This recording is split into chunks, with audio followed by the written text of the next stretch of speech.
అఘోరీ లీలలకు సంబంధించిన breaking update చూస్తున్నాం. గత కొంతకాలంగా రెండు తెలుగు రాష్ట్రాల్లో కూడా హల్చల్ చేస్తున్న ఈ అఘోరీపై ప్రస్తుతం సెక్షువల్ హెరాస్మెంట్ ఆరోపణలు వెల్లువెత్తుతున్నాయి. భక్తి మాటిన రక్తి ఉందంటున్నారు అఘోరీ బాధితులు. మంగళగిరికి చెందిన శ్రీవర్షిణి అనే యువతి అఘోరీ వశమైపోయింది. అఘోరీ వద్దని అంటోంది. నాకు అమ్మ నాన్న ఎవరు వద్దు, అఘోరీనే ముద్దు అంటోంది ఆ మహిళ. అఘోరీతో తన వద్దనే ఉంటాను, నేనెక్కడికి వెళ్లను అంటోంది. దీంతో మంగళగిరి పట్టణ పోలీస్ స్టేషన్లో శ్రీవర్షిణి తండ్రి కోటయ్య ఫిర్యాదు చేశాడు.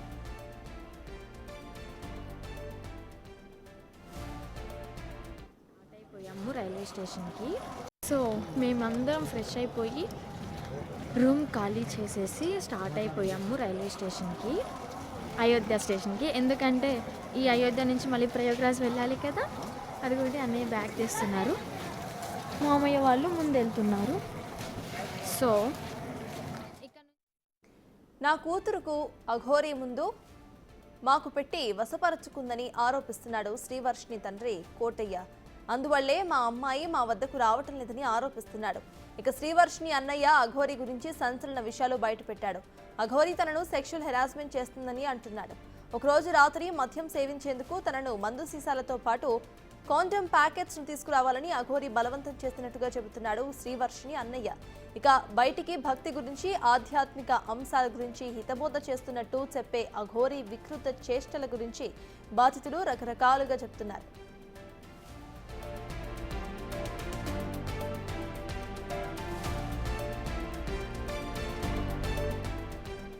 మరోవైపు అఘోరీతో కలిసి ప్రయాణించిన విష్ణు అనే వ్యక్తి కూడా అఘోరీ గురించి సంచలన విషయాలు బయటపెట్టాడు. అఘోరీకి రాజకీయ నాయకులతో సత్సంబంధాలు ఉన్నాయని, ఆర్థికంగా కొన్ని రాజకీయ పార్టీల నాయకులు అఘోరీకి అండగా ఉన్నట్లుగా చెప్తున్నాడు.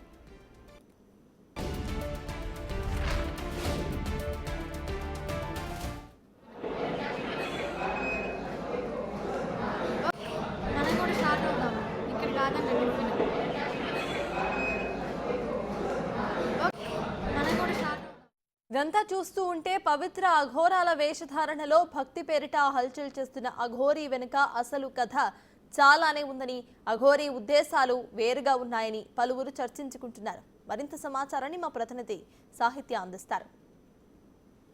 రెండు తెలుగు రాష్ట్రాలలో అఘోరీ చేసిన ఆగడాలన్నీ ఇన్ని కాదు. అయితే అఘోరీ వల్ల ఎఫెక్ట్ అయిన పర్సన్స్ అందరూ కూడా ఇప్పుడు ఒక్కొక్కరుగా బయటకు వస్తున్నారు. మొన్న రీసెంట్గా ఒక ఆడియో ఏదైతే వైరల్ అవుతూ వచ్చిందో, ఒక అమ్మాయి నాకు నువ్వే ప్రాణం నీ దగ్గరే ఉంటానని చెప్తూ కూడా ఒక ఆడియో బయటికి రిలీజ్ అయింది. ఆ ఆడియోలో స్పష్టంగా మాట్లాడింది అఘోరీనే అని కూడా అర్థమవుతా ఉంది. అయితే ఇటువైపు ఎవరైతే ఒక అమ్మాయి మాట్లాడిందో శ్రీవర్షిణి అనే అమ్మాయి, ఆ అమ్మాయిని లోబరుచుకున్నారు, వశపరుచుకున్నారని చెప్పేసి తన తండ్రే స్వయాన మంగళగిరి పోలీస్ స్టేషన్కి వచ్చి ఆ అమ్మాయిని అఘోరీ లోబరుచుకున్నారనే క్రమంలో అయితే కనుక దాని మీద కంప్లైంట్ ఇవ్వడానికి అయితే అతను ఇక్కడికి వచ్చి ఉన్నారు. ప్రస్తుతం ఆ శ్రీవర్షిణి ఎవరైతే ఆడియోలో మనం వింటూ వచ్చామో, అఘోరీతో మాట్లాడిన ఏదైతే కాన్వర్జేషన్ నడిచిందో దానికి సంబంధించిన ఆ శ్రీవర్షిణి వాళ్ళ ఫాదర్ ప్రస్తుతం అంటున్నారు. సార్ నమస్తే అండి, అసలు ఏం జరిగింది శ్రీవర్షిణికి? శ్రీవర్షిణి ఎక్కడుంది ఇప్పుడు? నా పేరు తిరుమల కోటయ్య, నా పాప పేరు శ్రీవర్షిణి. ఆ అమ్మాయి బీటెక్ సెకండ్ ఇయర్ చదువుతుంది చింతలపల్లి ఇందిరా ప్రియదర్శిని కాలేజీలో. అయితే ఈ మధ్య కాలంలో లేడీ అఘోరీ వచ్చి టోల్గేట్ దగ్గర హల్చల్ చేస్తూ పోలీసులను ఇక్కడ కొట్టడం జరిగింది. అప్పుడు కాలేజీలో వచ్చిన మా పాప చూద్దామని వెళ్తే ఆమె బట్టలు తీసుకోవడం ఇసిరేసి వాళ్ళ మీదకి వెళ్తుంటే, అమ్మాయి ఎవరైనా ధైర్యం ఉన్న వాళ్ళు ఉంటే వెళ్ళి ఆమెకు బట్టలు కట్టడమంటే మా పాప వెళ్ళి ధైర్యం చేసుకుని ఆమెకు బట్టలు కడితే అప్పుడు ఆమెను పరిచయం చేసుకుని మా పాపని కొంచెం తిని పదార్థాలతో మందులు కలిపి ఒంటికి పసర్లు రాసి లోపరుచుకుని ఈ రోజున నా పాపను నాకు కనపడకుండా ఆమె స్వాధీనంలో పెట్టుకుంది. ఆ పాపను ఎత్తుక్కుంటూ నేను నా కుమారుడు వెళ్ళి హైదరాబాదు షామీర్పేట పోలీస్ స్టేషన్లో కంప్లైంట్ ఇస్తే లేడీ అఘోరీని పిలిపించారు. వాళ్ళు పిలిపిస్తే నా పాపతో మాట్లాడుతుండగా, మీ నాన్న మొత్తం వచ్చే నువ్వు నేను చూసుకుంటాను, అవసరమైతే మీ కుటుంబాన్ని ఆర్థికంగా నేను ఆదుకుంటాను అని చెప్పి ఒక పూర్ ఫ్యామిలీ నన్ను చూసి నా పిల్లల్ని లోపరుచుకుని ఈ విధంగా నా బిడ్డ నాకు కానికుండా చేస్తుంది. ఎదురుగానే అవన్నీ పసలు రాయడం అన్ని చేసింది. స్వతగా ఆమె లేడీ కదండి, ఒక రకం చెప్పాలంటే ఆమె ట్రాన్స్జెండర్ ఆమె ఒరిజినల్ లేడీ కాదు. నా బిడ్డ నాకు కావాలి. ఈ పోలీసు వారికి నేను నమస్కరించేది, ప్రాధాన్యపడి అడుక్కునేది ఏంటంటే నా బిడ్డ నాకు అప్పచెప్తే ఇక నా ప్రలోభాలకు వెళ్ళకోకుండా నా బిడ్డ నేను మాట్లాడంతే నా బిడ్డ మానసికంగా కూడా కుంగిపోయింది. మానసికంగా పరిస్థితి సరిలేదు. మానసికంగా ఇక్కడ గుంటూరు మానస హాస్పిటల్లో అపాయింట్మెంట్ కార్డు తీసుకున్నాం ట్రీట్మెంట్ కోసం. ఆ ట్రీట్మెంట్ చేసే టైంలో కరెక్ట్గా ఆమె ఫోన్ చేసి మళ్ళీ నా బిడ్డను రప్పించుకుంది. నాకు అమ్మ వద్దు, నాన్న వద్దు, ఎవరు వద్దు, నాకు అమ్మే కావాలంటుంది. దీనికి కారణం ఏంటంటే తను ఒక వారం రోజులు మా దగ్గర ఉంది. ఆ లేడీ గారు వచ్చేసి ఒకసారి ఏం జరిగిందంటే టోల్గేట్ దగ్గర కారు పాడైపోతే మేము వెళ్ళాము. వెళ్ళి తనని తీసుకుని మా ఇంట్లోనే 2 రోజులు పెట్టుకున్నాము. తర్వాత కారు రిపేర్ ఆగోరిని తర్వాత కారు రిపేర్ అంతా అయిపోగానే తనని తీసుకుని ఆ కారు తీసుకుని వెళ్ళిపోయింది. మా అమ్మను కూర్చోబెడతాను. మా అమ్మని అమ్మ నువ్వు వెళ్ళి లేడీ అగోరి కదా తనకి తోడుగా ఉండమ్మా అని చెప్పని తనంటే లేదు నాకు మీ చెల్లి కావాలి, మీ చెల్లి నుంచి నాకు తోడుగా అని చెప్పని అంది. అందుకని తన్ని ఆమెతో ఒంటరిగా ఒక రూమ్లో ఉంచామన్నమాట. ఉంచితే ఒక రోజు ఏం జరిగిందంటే నేను అనుకోకుండా వెళ్తున్నాను రూమ్లోకి వెళ్తుంటే తను లేడీ అగోరి మా చెల్లిని ఎదురుగా కూర్చోపెట్టించుకుని ఇలా చేతులతో ముద్రలలాగా ఇలా వేస్తూ ఏదో మంత్రాలు జపిస్తుంది.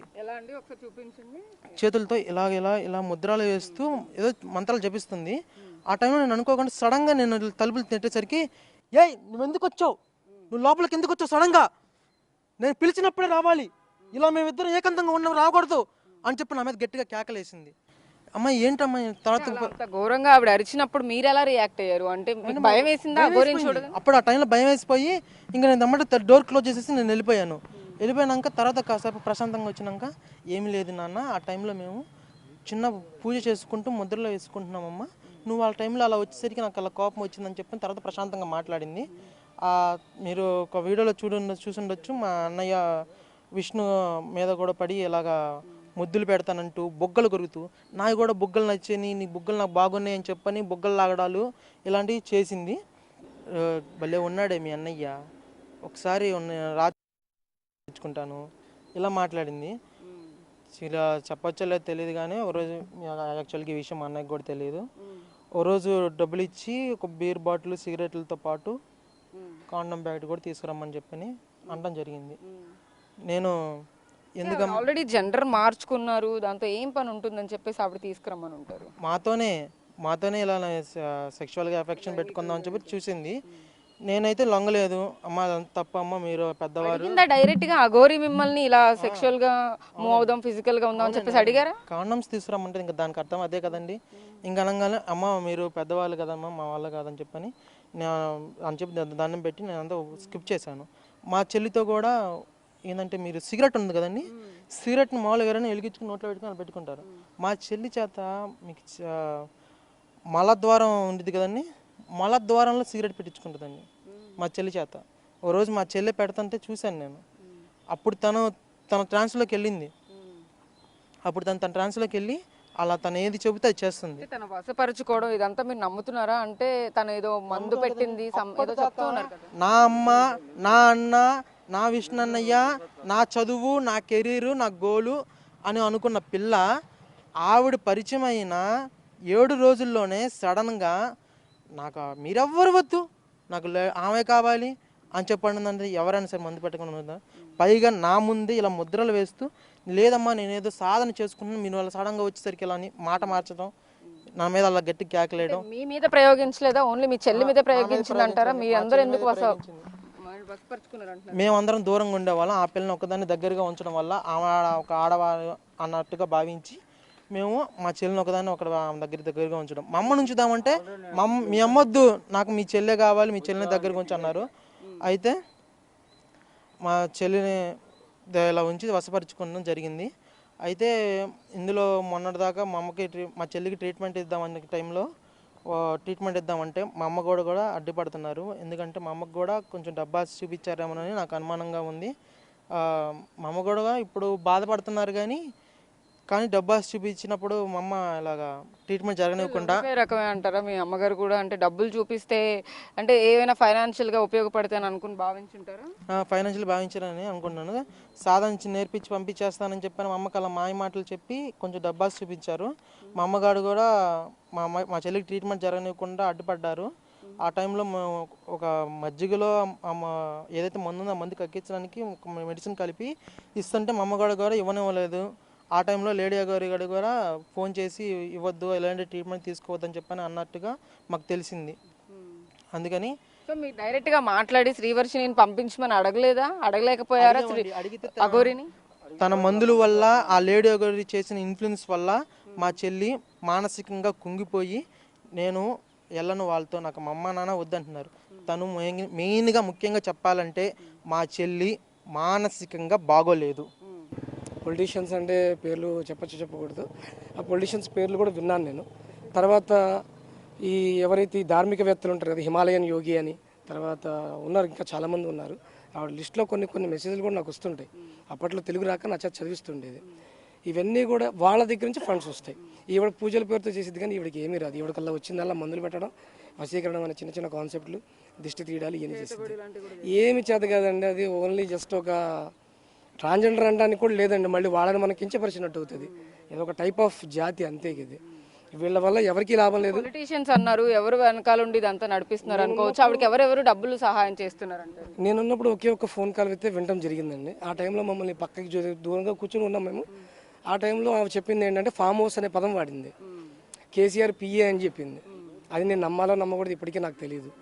కేసీఆర్ పిఏ మాట్లాడుతున్నాడు, నీకు ఎంత కావాలో చెప్పు, సంథింగ్ అక్కడికి రా, ఫామ్ హౌస్కి రా, ఏదో పూజ చేయాలి ఏదైనా వాళ్ళు, ఈమెకి ఏమి రాదు, ఆయన ఏం చెప్పించుకుంటాడో నాకు. మీరు విన్నారా కాల్స్ లో మాట్లాడడం కానీ, ఈ పర్టికులర్ పార్టీకి సంబంధించిన వాళ్ళు కానీ, లేకపోతే కేసీఆర్ వాళ్ళు ఎక్కువ ఉంటారండి. షామీర్పేట తర్వాత ఈ మన హైదరాబాద్ పరిసర ప్రాంతాల్లో ఈ బీజేపీ వాళ్ళు ఎక్కువగా ఉంటారు.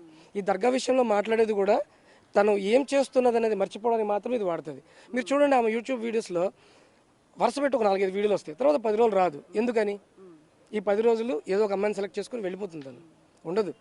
ఆ అమ్మాయిలో కొంతమంది హైదరాబాద్లోనే ఒక ఆవిడ ఫిల్మ్ ఇండస్ట్రీకి సంబంధించి ఒక ఆవిడ ఉంది. ఈ దానిలో ఒక కుక్కలతో సంబంధించి ఒక వీడియో ఉంది. ఆవిడ కూడా ఈవిడ బాధితురాలే, కానీ ఆవిడ బయటికి రాదు. నేను మంచిదాన్నే అంటే బాగానే ఉన్నాను అనుకుంటారు, కానీ మందుల ఎఫెక్టెడ్తోనే ఉన్న అమ్మాయిలే ఈమె చుట్టూ తిరిగేది. రాజస్థాన్లో ఒక అమ్మాయి ఉంది, బీహార్లో ఒక అమ్మాయి ఉంది. సిగరెట్ ఇవేనా, ఇంకా డ్రగ్స్ లాంటివి ఏమైనా అలవాటు ఉన్నాయి? మేము డైరెక్ట్గా చూడలేదు కానీ అవి ఖచ్చితంగా ఉండొచ్చు, మాకు చూపించదండి.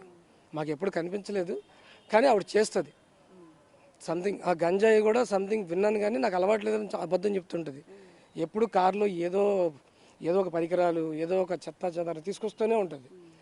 చాలాసార్లు పోలీసు వాళ్ళు కూడా నన్ను ఆపారు, కారులో ఏమన్నా బ్యాడ్ థింగ్స్ ఉంటే నాకు ఇన్ఫార్మ్ చేయండి అని.